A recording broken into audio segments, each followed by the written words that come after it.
Hi everyone, welcome back to part 5 of the Book One Cozies Club, chapter by chapter, for Midsummer Night's Mischief, the first book in the Wiccan Wheel Mystery series by Jennifer David Hesse. I'm Di, and this is my audio-only reading vlog for this book. Today I will be reading chapters 17 through 20 and sharing my thoughts with you along the way. Due to the nature of this reading vlog, there will be spoilers, so if you haven't read these chapters yet, I suggest that you not listen to this recording until you have. If you would prefer to hear my general thoughts on this book in its entirety, keep an eye out for my Book One Cozies Club series First Impressions video, which will be posted sometime after the reading vlogs for this book have commenced. So how is everybody doing this evening? I have a little something going on with my throat at the moment, so my voice might sound a little funky, and I'm not able to talk for long periods, but I am excited to get into tonight's chapters. I feel like we're getting more serious about investigating. At least that's my hope. As I was thinking about what we read last night, that conversation that Kelly had with the relative, the one that works at the hospital or the doctor's office, about the fact that she had talked to Darlene and said something along the lines of not being so hasty about trying to sue Kelly, and filing a claim or whatever on it, because if somebody in the family took it, it would be illegal for her to collect or something like that. I can't remember what term she used right off the bat, but something to the effect that if it's still in the family, you can't file a claim on it. I'm curious to see if there is any merit to her theory about somebody in the family having it. Obviously, Rob, gambles. We saw him at the casino with Jeremy. So there's something going on there. I'm still very interested to know about the rift between Rob and Wes and what exactly happened that they're kind of at odds with each other. I think I had mentioned before that of the two brothers, I would say Rob was more of a suspect than Wes, because it was brought up by Kelly that Wes and Rob were both suspects, but yeah, Rob's definitely more of a suspect to me than Wes. I don't think Wes has anything to do with this. But we also got some information on Kirk last night in last night's chapters. So I'm interested to find out more. I'm going to dive into chapter 17 right now, and I will be back with you in a bit.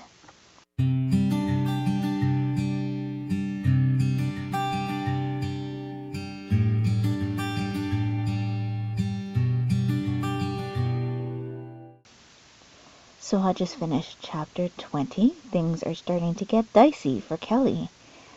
Rock through the window, running away from people, through barbed wire. Oh my goodness. That was quite a scene there.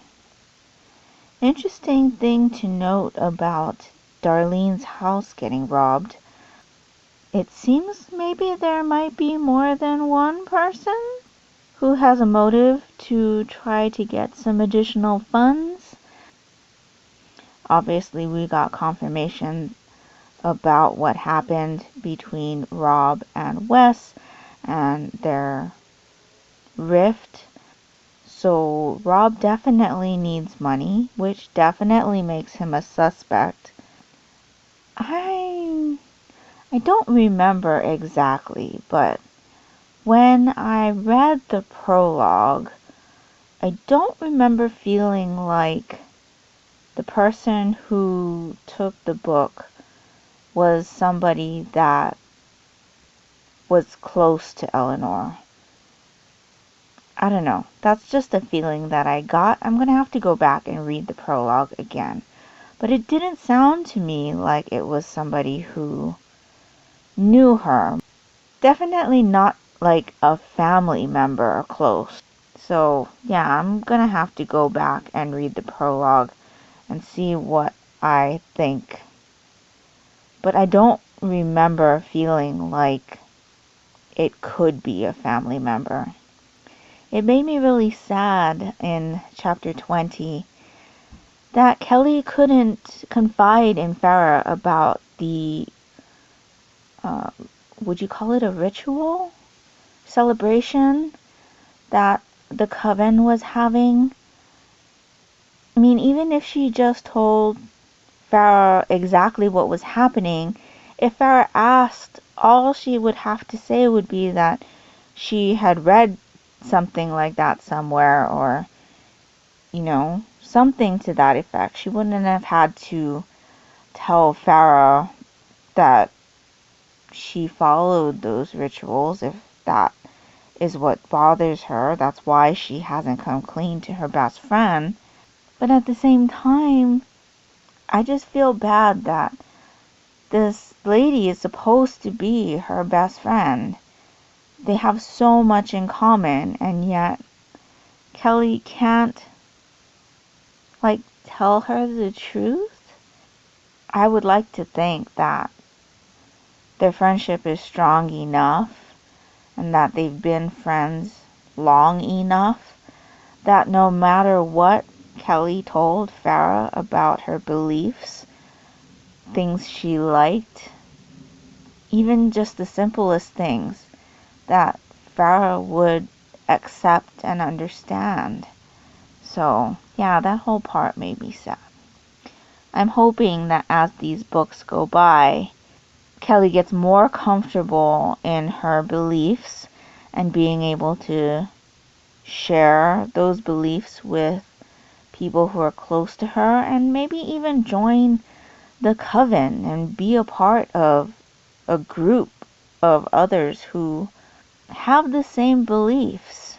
There's always the professional hurdle, which is something that she brought up while we met the shop owner the first time. But I'd really like to see her be able to be free about the fact that she practices Wicca and, have some people that she can share things with and participate in things like this festival or this ritual, or I'm not sure what word you'd use for what they're doing, but it's almost as if I could feel Kelly's longing to kind of be a part of it. So we have 2 more sections to go. Tomorrow will be chapters 21 through 24. Things are starting to definitely get more hairy. We're having some dangerous situations right now with the rock through the window. They're, doing a little bit more gritty investigation, which I'm enjoying.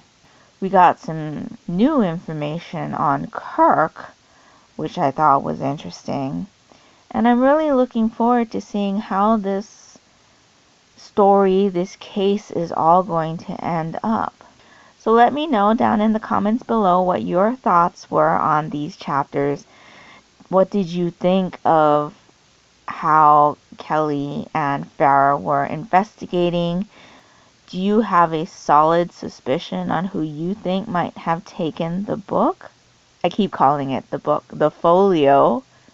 What do you think about the information that we found out about Kirk? Obviously, my voice is going. Like I said, I'm still having a bit of an issue with my throat tonight. So I'm going to end it here. I will be back with you tomorrow for chapters 21 through 24. I hope you're all having a great evening, and I will talk to you later. Bye.